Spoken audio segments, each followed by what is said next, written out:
fim, uma questão um pouco mais séria. Bem, o Samuel ele rompe, do ponto de vista intelectual, na cena nacional, lá no final dos anos 90, início dos anos 2000, numa crítica muito pesada à ALCA. Né? Eu acho que isso a gente precisa lembrar aqui, eu acho que a gente não tinha tocado ainda. Isso é uma situação que cria um problema para ele do ponto de vista funcional. Ele é exonerado do cargo de presidente da FUNAG, eu acho que era, o do IPRE, do Instituto de Pesquisa de Relações Internacionais do Itamaraty, porque ele passou a publicar, né, sobre o tema da integração, sobre a proposta de uma área de livre comércio das Américas, criticando a área de livre comércio das Américas, e aí até teve uma reação do então ministro de Relações Exteriores da época, que era o Celso Laffer, e publicou a tal da lei da mordaça, em que os diplomatas não podiam se pronunciar em público sobre temas de política externa. Né? Você tinha que pedir uma licencinha para publicar qualquer coisa, né, no Itamaraty. Então, é esse o momento em que o Samuel, né, se torna, digamos assim, uma referência muito forte, né, para a grande maioria das pessoas que estudavam relações internacionais, que não tinham conhecimento, digamos, da vida cultural da qual ele participava ativamente no Rio ou na própria carreira. Né? E ele sempre foi muito crítico de um certo modelo de integração comercial. Né? Esse modelo de integração que, na verdade, se consolida na década de 90, que é um modelo de integração meramente comercial e que tem como objetivo, né, você simplesmente chegar em áreas de livre comércio, ou seja, o acordo nada mais é do que um cronograma de desgravação tarifária, e eles continuam sendo assim, no fundo. Né? Os acordos continuam sendo cronogramas de desgravação tarifária, ou seja, eles são uma negação do que é uma política comercial ativa no sentido da industrialização, por exemplo.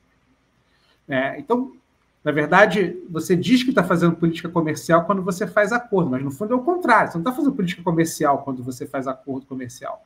Quando você faz acordo, você deixa de ter a possibilidade de fazer política comercial. E, na verdade, a gente entrou nessa armadilha já tem algumas décadas. Né? E o Samuel sempre foi crítico desse negócio. O modelo do Mercosul, que é o modelo de uma união aduaneira, da ideia de que você precisava ter uma integração que iria além simplesmente do que ficou batizado como regionalismo aberto, ele tinha como base, né, e isso também o Samuel tinha muito como referência, o processo de integração de Brasil e Argentina, que começou na década de 80, que vinha a partir da ideia de que você tinha que ter uma integração industrial.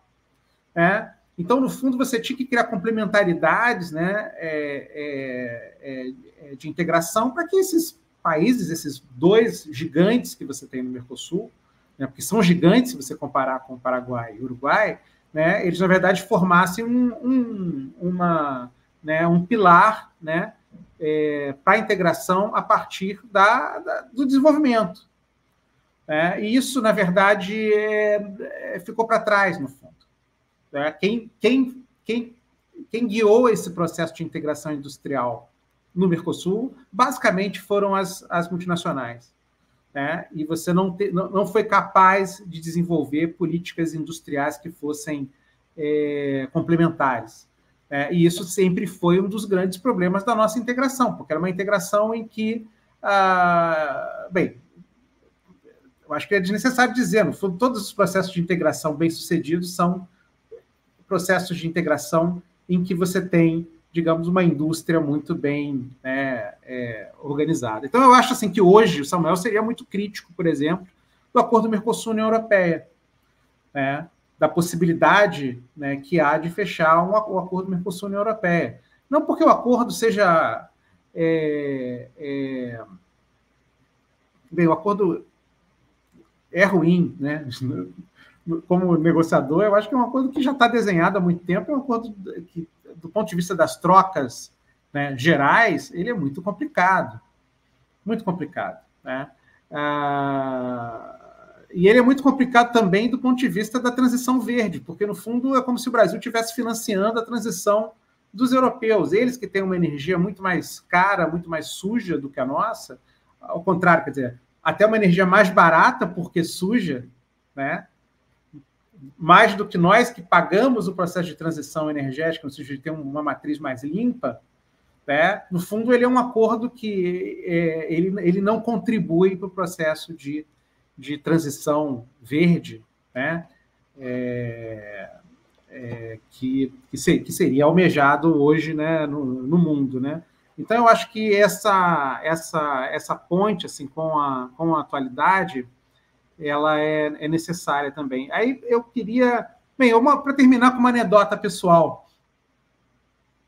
O Felipe agora serve em Genebra. Eu trabalhava com o Samuel quando eu fui removido para Genebra. O Samuel ficou uma arara, né? Porque ele, na verdade, tinha uma percepção. Ele falava, não, por que você vai para Genebra? Você vai fazer o que em Genebra? Né? Isso é uma coisa que eu nunca contei até em público, né? E eu, um diplomata muito jovem, muito deslumbrado com essa coisa de política comercial, achava que em Genebra se fazia política comercial, né? E o Samuel meio que disse, olha, mas não é por aí, né? Não é por aí. E eu estou vendo agora o Felipe lá, o Felipe Heimburger está em Genebra e deve estar sofrendo as coisas que eu sofri há quase 20 anos, mais até. Por aí. Atrás, né? E ele, evidentemente, como ele era excelente chefe, ele dizia, não, eu quero ir para Genebra e tal, quero, né, cuidar de Organização Mundial do Comércio, que seja, né?